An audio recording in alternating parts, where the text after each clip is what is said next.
Everyone, आज हम लोग जो है डीएनए का टाइप देखेंगे, ए डीएनए, बी डीएनए, सी डीएनए, डी डीएनए, ई डीएनए और जेड डीएनए के बारे में। उससे पहले हम लोग पिछले क्लास में चारगाफ रूल पढ़े थे। कौन सा रूल पढ़े थे? चारगाफ रूल। चारगाफ रूल, ये रूल किस पे एप्लीकेबल होता है? केवल और केवल डबल स्टैंडर्ड डीएनए या डबल स्टैंडर्ड आरएनए पे, ठीक है। सिंगल स्टैंडर्ड पे काम नहीं करेगा। क्या कहता है चारगाफ रूल? जितना एडेनिन होगा उतना ही थाइमिन होगा, जितना गुआनिन होगा उतना ही साइटोसिन होगा। तो डबल स्टैंडर्ड में होगा। मान लीजिए ये डबल स्टैंडर्ड है, यहाँ पे मान लीजिए एडेनिन है तो यहाँ थाइमिन होगा, यहाँ गुआनिन है तो यहाँ साइटोसिन होगा, यहाँ एडेनिन है तो यहाँ थाइमिन होगा। तो जितना एडेनिन है, देखिए 2 एडेनिन है तो 2 थाइमिन भी है, रूल एप्लीकेबल हो गया। जितना गुआनिन है, एक गुआनिन है एक साइटोसिन है, तो ये भी एप्लीकेबल हो गया। अब सिंगल स्टैंडर्ड में कैसे कीजिएगा? सिंगल स्टैंड जैसे ये हो गया सिंगल स्टैंड आपका, तो सिंगल में देखिए 2 एडेनिन है और एक गुआनिन है, तो यहाँ तो एप्लीकेबल नहीं होगा। तो जब होगा ये डबल स्टैंडर्ड पर ही होगा, चाहे डीएनए हो या आरएनए हो। अब इससे रिलेटेड तो ये क्या है, जितना एडेनिन होगा उतना थाइमिन, जितना गुआनिन उतना साइटोसिन। तो हम ये बोल सकते हैं कि जितना एडेनिन होगा और जितना गुआनिन होगा सबको जोड़ देंगे तो साइटोसिन और थाइमिन को जोड़ने पे 1 आ जाएगा।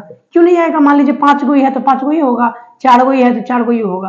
तो 5 और 4 9, 5 और 4 9, दोनों साइड बराबर कट के 1, ठीक है। लेकिन एक नहीं हो सकता, A प्लस T और G प्लस C सेम नहीं हो सकता। अब मान लीजिए 5 गो है, 4 गो है, तो 5 गो ही होगा तो 5 गो ही होगा, 5 5 10 और 4 और 4 8, तो 10/8 नहीं ना होगा 1, ठीक। क्वेश्चन करते हैं, आपसे पूछेगा कि कोई डीएनए है जिसमें 31% एडेनिन है, 19% गुआनिन है, तो साइटोसिन कितना परसेंट होगा? तो एडेनिन का परसेंटेज कितना हो गया? एडेनिन 31%, गुआनिन का 19%, तो गुआनिन जितना है उतना ही साइटोसिन भी होगा, तो साइटोसिन का परसेंटेज हो जाएगा 19%। और अगर थाइमिन का पूछे तो 31% बराबर होता है ना, ठीक है। अब यही बात क्वेश्चन पूछ दे कि ये तो सोमैटिक सेल में डबल स्टैंडर्ड हमेशा होगा। अब ये सोमैटिक सेल में 31% 19% है, तो स्पर्म सेल में कितना होगा? ऑप्शन देते हैं आपको, 19%, 9.5%, 31% या नन। बताइए। तो हम ये दिए कि कोई एक हम लोग का जैसे सेल है, कोई सोमैटिक सेल, उसमें 31% एडेनिन है, 19% गुआनिन है, तो जो होगा स्पर्म सेल में कितना होगा? साइटोसिन। स्पर्म सेल का साइटोसिन कितना होगा? तो ये कैसा होता है? डबल, ठीक है। स्पर्म सेल कैसा होता है? हैप्लॉइड, मतलब सिंगल। ये होता है डिप्लॉइड होता है, 2n होता है, ठीक है, 2n, ठीक है। ये n होता है, तो क्या हो जाएगा इसका? आधा आंसर हो जाएगा 9.5%। नहीं, गलत आंसर है। 9.5% क्या होगा? 9.5% क्या होगा? ठीक से देखिए, जैसे मान लीजिए डबल स्टैंडर्ड है, इसमें 19% जो है एडेनिन है, गुआनिन है, ठीक है, गुआनिन है, तो साइटोसिन पूछा है, तो इसी का ना जैसे सिंगल स्टैंड बना देंगे तो यहाँ पे साइटोसिन आ जाएगा, तो ये भी तो 19% ही बनेगा, बस यही फर्क होगा कि ऊपर वाला नहीं रहेगा, सिर्फ यही रहेगा। तो साइटोसिन कितना परसेंट रहेगा? 19% ही आंसर होगा, ठीक है। आंसर 19% ही होगा, इस बात को आप लोग ध्यान रखिएगा, ठीक है। ये तो दोनों देके पूछ देगा। अब आपसे ये पूछ सकता है कि कोई सेल है, उसका जो डबल स्टैंडर्ड डीएनए है उसमें 20% जो है एडेनिन है, 20% एडेनिन है, तो साइटोसिन कितना परसेंट होगा? क्वेश्चन मार्क ये है। एडेनिन 20% है, तो एडेनिन है 20%, 20% एडेनिन है, तो थाइमिन कितना परसेंट होगा? वो भी 20%, 20% थाइमिन भी होगा।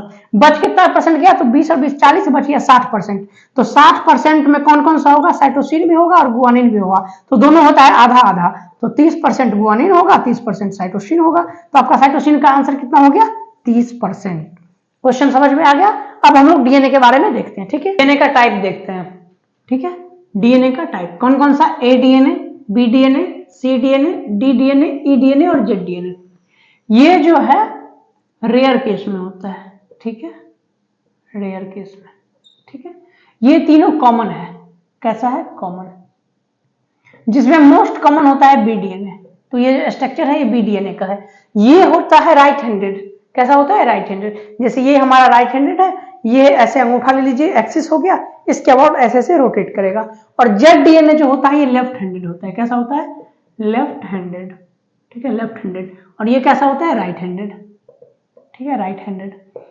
तो ये होता है लेफ्ट हैंडेड, मतलब उसके जस्ट अपोजिट होता है। और ये होता है जिग जैग। कैसा होता है? Zig zag. और उसको हम बताएंगे, पहले इसको देख लेते हैं, ठीक है। BDNA जो हम लोग में भी होता है, मोस्ट कॉमन यही होता है, ठीक है। तो ये क्या हो गया आपका, ये हो गया आपका एक्सिस, क्या हो गया ये एक्सिस, इसी के अबाउट रोटेट कर रहा है, ऐसे बताए थे ना, जैसे ये हो गया एक्सिस, इसके अबाउट ये ऐसे रोटेट कर रहा है, ठीक है, ये रोटेट कर रहा है ऐसे, यही बताए थे ना, ठीक है। चलिए इसको भी समझाएंगे और इसीलिए रखे हुए हैं। चलिए आपको दिख रहा होगा गड्ढा, एक यहाँ गड्ढा दिख रहा होगा, एक यहाँ गड्ढा दिख रहा होगा, दो गड्ढा दिख रहा होगा ना, और एक यहाँ भी दिख रहा होगा, एक यहाँ भी दिख रहा होगा। इसको बोलते हैं मेजर ग्रोव, क्या बोलते हैं, मेजर ग्रोव, मेजर ग्रोव। और ये गड्ढा छोटा वाला देखिए, बड़ा गड्ढा है, छोटा गड्ढा है, इसको बोलते हैं माइनर ग्रोव, क्या बोलते हैं, माइनर ग्रोव। ये भी कैसा हो गया, मेजर वाला, मेजर वाला मेजर ग्रोव, और ये माइनर, ठीक है, माइनर ग्रोव, जी लिख दिए ग्रोव। चलिए तो दो मेजर के बीच का डिस्टेंस होता है 360 डिग्री, या दो माइनर के बीच का डिस्टेंस कितना होता है, 360 डिग्री। समझ में आ रहा है बात, कैसे समझ में कैसे होता है, दिखाते हैं। जैसे यहां से स्टार्ट किए और फिर कहां गए, यहां पे, तो 360 डिग्री होगा। कैसे, जैसे देखिए ये यहां है, ठीक है, यहां से स्टार्ट किए फिर यहां गए, तो यहां का एंगल और यहां का एंगल, यहां और यहां यही था ना दो, तो ऐसे करते हैं, दो है मतलब इधर से गया और फिर इधर वापस आ गया, तो सर्कल बन गया ना। तो यहां से चला और फिर यहां पे आ गया, बस फर्क होता है कि इसके ऊपर आता है, जैसे यहां से चला और फिर घूम के इसी के आगे ऊपर आ गया, तो 360 डिग्री का एंगल बन गया। कितना डिग्री हो गया, कितना डिग्री का रोटेशन हुआ, 360 डिग्री, कितना डिग्री, 360 डिग्री, ठीक है। चलिए उसके बाद ये जो होता है एक रोटेशन, एक साइड का रोटेशन कितना डिग्री होगा, ये दो रोटेशन, 360 डिग्री में कितना रोटेशन है, यहां से गया और फिर यहां दो है, एक और एक, दो है, तो एक में जो होता है वो 5 बेस पेयर होता है, 1 2 3 4 5, इसमें भी 1 2 3 4 5, तो टोटल 360 डिग्री में कितना बेस पेयर होता है, 10 पेयर, 10 पेयर, ठीक है, कितना पेयर, 10 पेयर। तो जब ये रोटेट करेगा तो ऐसे करते हैं, देखिए ये जो होता है ये इस पे रोटेट करेगा, तो ये यहां होगा, फिर एक यहां होगा, फिर एक यहां होगा, जैसे ये एक्सिस है, तो इसमें बेस जो होगा कैसे अरेंज होगा, एक ऐसे होगा, एक थोड़ा सा टेढ़ा होगा, फिर थोड़ा टेढ़ा, फिर थोड़ा टेढ़ा, फिर थोड़ा टेढ़ा, टेढ़ा होते हुए पहुंचेगा ना। तो ये भी कुछ एंगल से होता है, एक्सिस के अबाउट ये हमेशा 90 डिग्री बनाएगा, भले ही देखिए ऐसे हो या ऐसे हो या ऐसे हो, कैसे भी हो तो ये 90 डिग्री ही बनाएगा। कितना डिग्री बनाएगा, 90 डिग्री। एक्सिस के अबाउट कितना डिग्री रहेगा इसका, 90 डिग्री, हमेशा हर जगह 90 डिग्री। लेकिन एक बेस यहां है, दूसरा बेस थोड़ा सा टर्न किया तो कुछ एंगल बनेगा ना, तो 10 बेस पेयर के लिए 360 डिग्री एंगल है, तो एक के लिए कितना हो जाएगा, 36 डिग्री। कितना डिग्री हो जाएगा, 36 डिग्री। एक के लिए कितना हो जाएगा, 36 डिग्री। और टोटल कितना बेस पेयर होता है एक ग्रुप में, दो माइनर के बीच में या दो मेजर के बीच में 10 बेस पेयर, ठीक है। उसके बाद ये जो यहां से यहां देखिए, ये जो हेलिक्स होता है कितना होता है, ये जो इसका विड्थ होता है हेलिक्स का कितना होता है, 20 एंगस्ट्रॉम। कितना होता है, 20 एंगस्ट्रॉम। इस बार अब इसका भी तो डिस्टेंस होगा कुछ, इसका भी तो डिस्टेंस होगा। इसका डिस्टेंस जो होता है दो बेस पेयर के, जैसे एक पेयर यहां है फिर एक पेयर थोड़ा ऊपर होगा, तो उसके बीच का जो डिस्टेंस होता है वो कितना होता है, 3.4 एंगस्ट्रॉम। कितना होता है, दो बेस के बीच का डिस्टेंस, जैसे ये हो गया बहुत सारा बेस है, तो दो बेस के बीच का डिस्टेंस 3.4 एंगस्ट्रॉम। इस बात को याद रखिए, कितना एंगस्ट्रॉम, 3.4 एंगस्ट्रॉम, ठीक है। तो 10 कब कितना हो जाएगा, जैसे यहां से 1 2 3 4 5 6 7 8 9 10 है ना, तो कंप्लीट टर्न का कितना हो जाएगा, तो एक का है 3.4, तो 10 का हो जाएगा 34।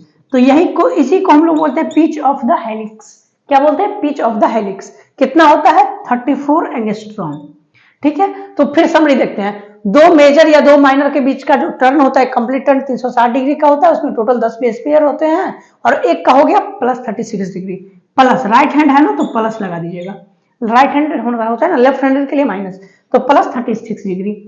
एक टर्न में कितना बेस पेयर, 10 बेस पेयर, ठीक है। उसके बाद इसका जो होता है विड्थ कितना होता है हेलिक्स, 20 एंगस्ट्रॉम, ठीक है, इसका जो ये रिटर्न करता है ना, तो इसका विड्थ होगा ना, कितना होता है 20 एंगस्ट्रॉम। दो बेस के बीच का डिस्टेंस कितना होता है 3.4 एंगस्ट्रॉम, और टोटल 10 का हो गया तो 10 से गुना कर दीजिए तो 3.34 एंगस्ट्रॉम 34।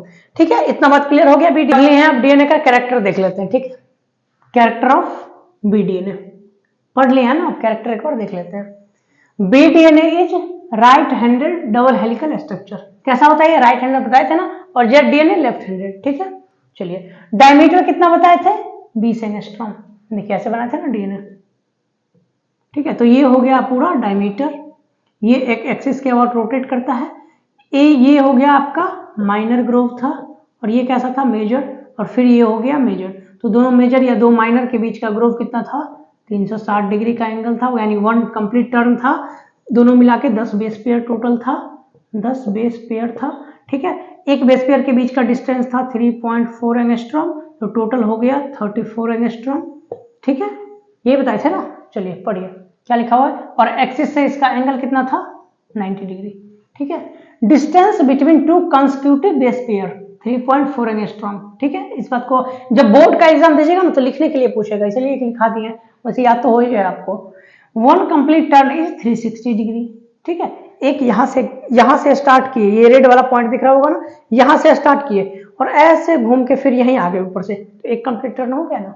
ठीक है, उसमें कितना बेस पेयर होता है 10 base pair. Number of base pair in turn 1 turn 10 base pair. ठीक है, length of complete turn 34 angstrom. देखिए दो बेस पेयर के बीच का डिस्टेंस है 3.4 एंगस्ट्रॉम, तो 10 बेस पेयर में एक कंप्लीट टर्न लग जाता है। ठीक है, तो एक कंप्लीट टर्न का पूरा लेंथ हो गया ना कि 10 बेस पेयर होता है एक लेंथ।